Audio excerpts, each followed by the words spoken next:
This compelling, faith-filled story tells of the planting of the Episcopal Church on Sanibel Island and of its nurture and growth through the year 1999. It is based upon surviving records and the recollections of people available to give living witness in 2013. Before the causeway opened in 1963, Sanibel Island was accessible only by water and air. I mean, Sanibel was a primitive, faraway place. It was a long way and a hard road to get to the mainland. I mean, we had the ferry boat, and then still it was a long distance. Episcopalians, both permanent and seasonal residents, had welcomed priests who occasionally came over by ferry to hold services in private homes. Well, my family has always had connections with the church. In fact, while I was born, in the early part of the century, my house had bishops and clergymen all over the place. Only the community church held public worship services on Sanibel Island, and then only during the winter season. Captiva's Chapel by the Sea was a winter chapel as well. Several Episcopalians yearned for public worship according to the Anglican tradition, including celebration of the Eucharist. In early 1958, a group of them approached Father Arthur Smith, then rector of St. Luke's Episcopal Church, Fort Myers, to urge the formation of a mission on Sanibel Island. Father Smith took a ferry to Sanibel to meet with the group. His assistant, 53-year-old Father Thomas Andrew Madden, a Scottish-born priest on leave from the Diocese of Milwaukee, came along for the ride. Father Smith's response was positive, and within weeks, Father Madden celebrated the first public Episcopal service of Holy Communion on Sanibel Island. Father Madden, as vicar of St. Michael's Episcopal Mission, held Wednesday morning worship services for several months at the community church. My Aunt Betty, my mother's older sister, was in the restaurant business here on Sanibel. My mother was of the original parishioners that, together with Father Madden, established church services on Sanibel at the Casa Marina restaurant down by the old ferry landing. Father Madden arranged to use Casa Marina, no longer a restaurant, to house St. Michael's Episcopal Mission Church. Church music was first supplied from vinyl phonograph records, and later from a pump organ obtained for $15. Well, that's where we held our first services. The exterior door had a little diamond-shaped window in it. Before Father Madden arrived, the island's people of color had no place of worship, so he invited them to attend the mission. He usually did two services, one for the white parishioner, then he would do one for the black parishioner. Not in the same building because the logistics, the church service that he would perform were held at the black school or school for colored children. And that's where we would meet and hold our service. And then during Donna, the prayer books and hymnals got all damaged and damp. After Hurricane Donna, Sunday services were held at the restaurant run by Evelyn Pearson and Betty Sears. It was called the Nutmeg House. Father Madden led the vestry in raising and borrowing money to purchase land to build a church on Periwinkle Way. A prominent St. Louis architect, Gustav Kewitt, was a seasonal visitor to Sanibel. Following a chance encounter with a member of St. Michael's Mission Church, Kewitt enthusiastically agreed to design a church building. He adapted plans for a barn that he had designed for a family in St. Louis. It is now a showpiece in a park there. Kewitt had refined a structural design called lamella that originated in Germany. Lamella roof structures require no internal columns for support, thus allowing huge domed arenas to be free of internal obstructions. We got a church up there, a structural church, not just a church in name, but the bricks and mortar type. Father Madden was the ramrod.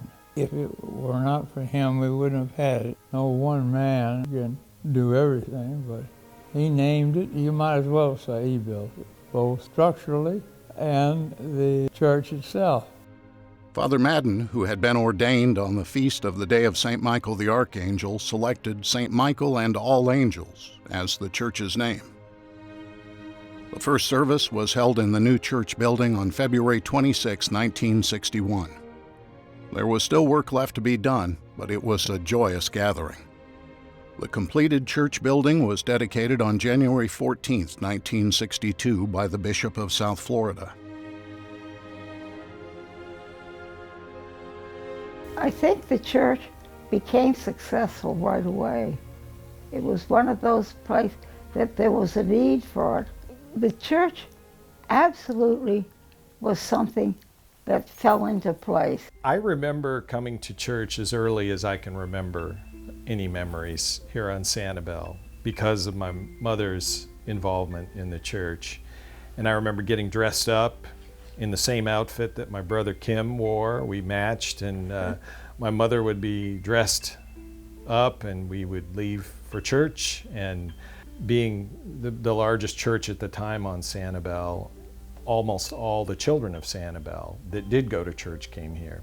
And every church service on Sunday, he would bring all the children in to bless the children. We would all retreat in the middle of the service to Sunday school for half hour, 45 minutes, and then right towards the end of the service, he would bring all the children in and bring us right up to the altar. And Father Madden, in a very casual way, would address us kids and give his blessing. It was really pretty wonderful. Father Madden's liturgical style in celebrating the Eucharist was Anglo-Catholic, sometimes referred to as High Church. I remember the smell of the incense that Father Madden burned in church. It was kind of a piney fragrance, but I remember that because you never smelled that anywhere else. It was a much more formal service than it is now, and I always loved his diction. Father Madden soon became well known all over the island, often visiting strangers and inviting them to attend. His warm yet persisting manner, along with the difficulties of traveling to the mainland, prompted people of many denominations to attend St. Michael's. Father Madden approached me and my family and said, I would like for you and your children to come to St. Michael's. And would you come? And I said, and James said, sure, we'll be there. You couldn't say no to Father Madden. He was that kind of a man. You just didn't know how to say no. He was a wonderful man. He really was.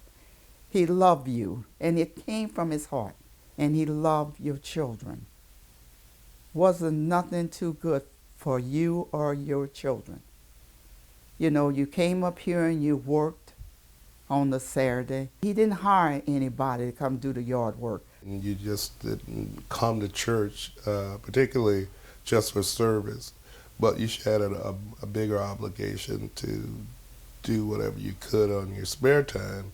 That just sort of caught on with everybody. So all the kids wanted to come to church. Each family took the turn on a Saturday. I was inside the church cleaning, and James and the boys was outside doing the yard. And after the church was done, he would load the children up in the car, my 3 boys, and then he went around and picked up other children and would take them into Fort Myers to the Dairy Queen.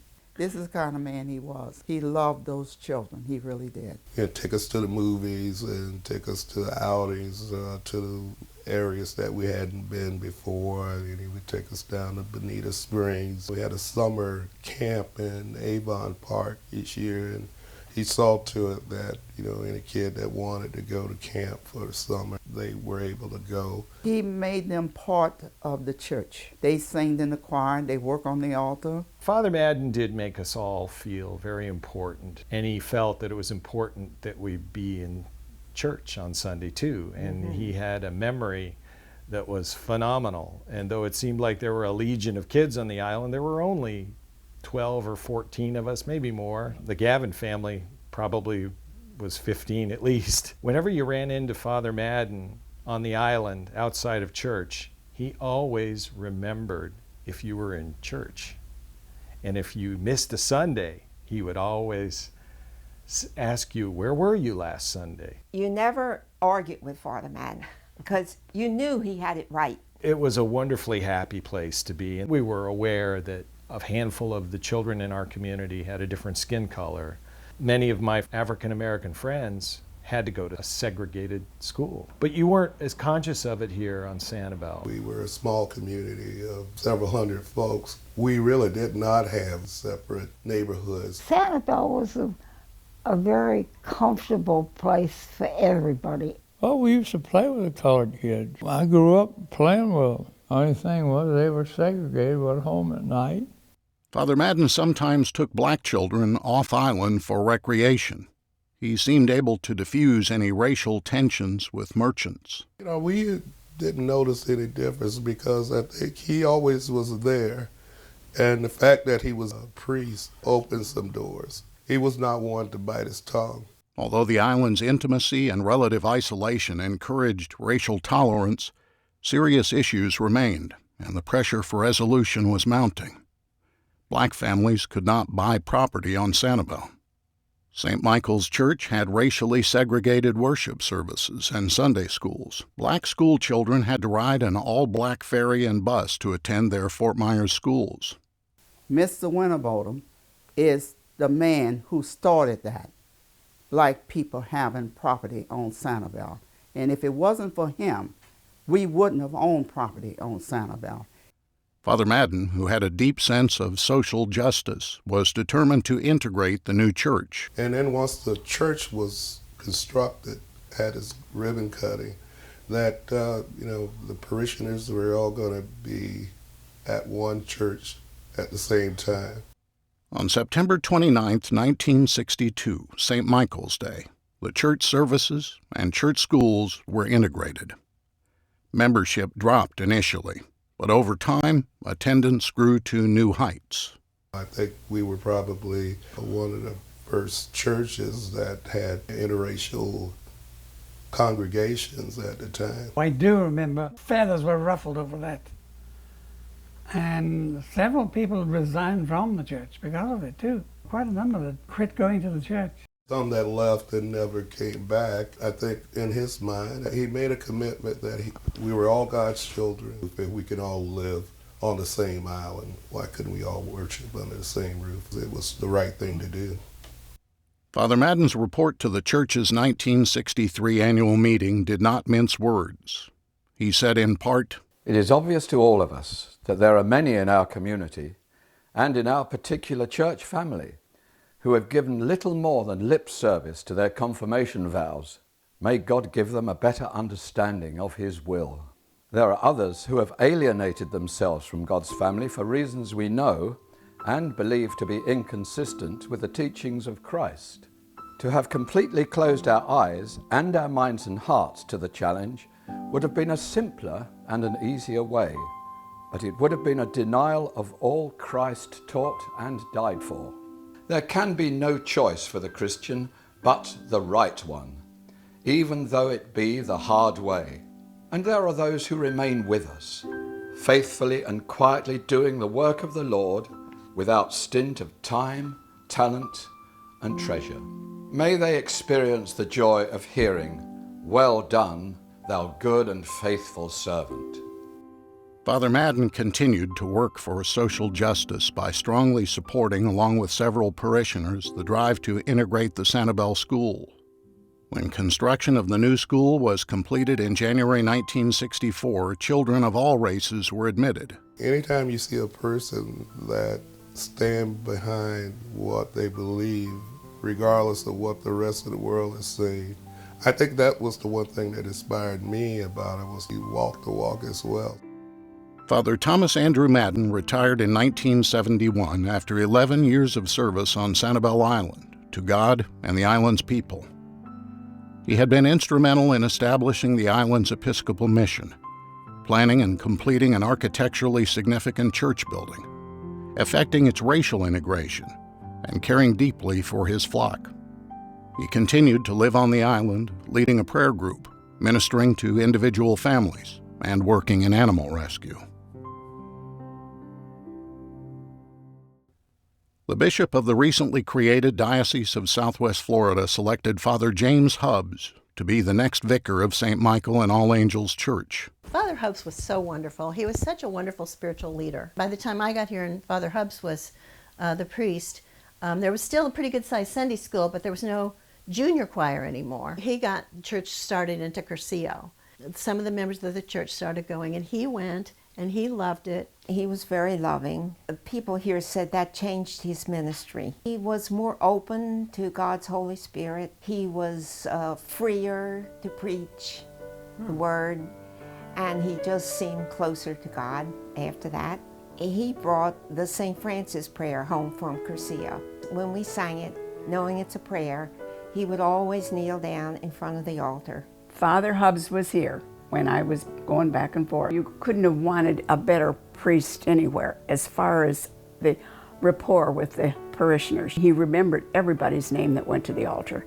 Father Hubbs served as vicar for 3 years. In 1974, the mission gained parish status by proving itself to be financially self-supporting, thus making Father Hubbs a rector. As a parish, St. Michael's Church enjoyed increased participation in diocesan affairs and the right to call future rectors. Father James Hubbs retired in 1985 after 14 years of service.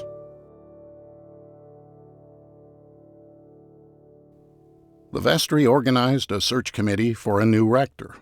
I was on the search committee to help find Father Dodd, and that was very exciting and wonderful and fun.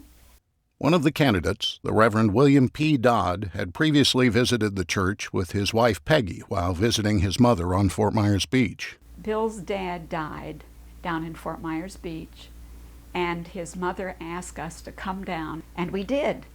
And she said, there's this cute little church out on Sanibel. I want to take you there on Sunday. You'll just love it. It's darling. We came out, and lo and behold, here was St. Michael and All Angels. The people were wonderful to us, and we felt so welcomed. After the service, we had coffee hour out on the front lawn because there was no parish hall.